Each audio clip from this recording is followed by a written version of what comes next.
Hi hello. சில மூளையே இல்லாதவங்கலாம் ஒரு சில வார்த்தைங்களை என்கிட்ட பேசுவாங்க. அப்போ எனக்கு செம்ம கடுப்பாகும். அப்படியே கண்ட்ரோல் பண்ணிக்கிட்டு வந்துடுவேன். அப்படி ஒரு அனுபவத்தை நான் ஷேர் பண்ணுறேன்.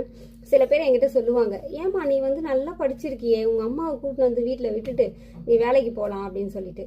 என் அம்மாவுக்கு வேற வேலை வெட்டியே இல்லையாங்க, என் கூட உட்காந்துக்கிறதுக்கு. அவங்களுக்கு இன்னும் 2 பிள்ளைங்க இருக்காங்க, அவங்களுக்கு கல்யாணம் பண்ணணும். என் அப்பா முடியாதவங்க, அவங்கள பார்த்துக்கணும். இந்த மாதிரி மிகப்பெரிய பொறுப்பெல்லாம் அவங்களுக்கு இருக்குது. சரிங்களா?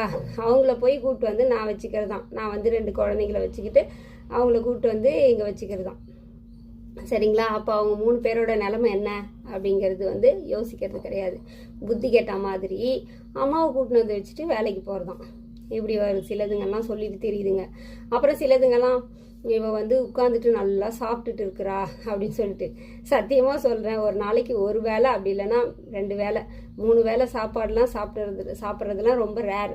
ஏன்னா எனக்கு வீட்லேயே இருக்கிறதுனால பசியும் எடுக்காது. எனக்கு அந்த சாப்பாடு மேலாம் அந்தளவுக்கு விருப்பமும் கிடையாது. சரிங்களா?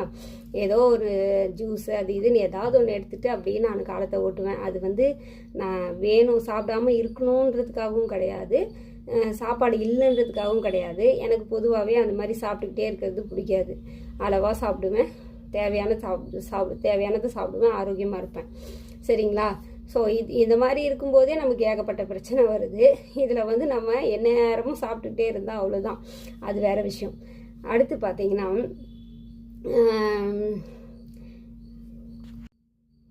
இந்த சிட்டியில் குழந்தைங்கள சரியாக வளர்க்குறாங்க பார்த்தீங்களா?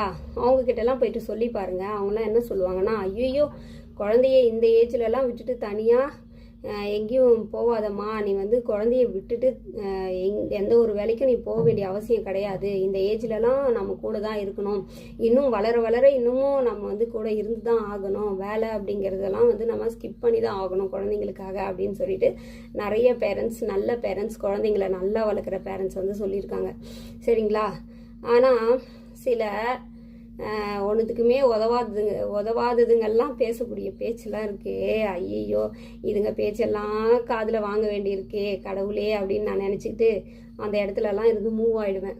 அப்படியெல்லாம் சிலதுங்கெல்லாம் பேசும். ஆனால் அவங்க குடும்பத்தில் போய் பாருங்கள், குழந்தையும் சரியாக வளர்த்துருக்காதுங்க, அதுவும் ஒழுங்காக வளர்ந்துருக்காதுங்க, வீட்டில் பொறுப்பாகவும் நடந்துக்காதுங்க, யாருக்கும் பிரயோஜனமாகவும் இருக்காதுங்க. ஸோ அதெல்லாம் தான் இந்த மாதிரி மற்றவங்க கதையெல்லாம் உட்காந்து பேசிட்டு தெரியுங்க. என்ன நான் சொல்கிறது சரி அப்படின்னா கமெண்டில் சொல்லுங்கள். Tata, bye by.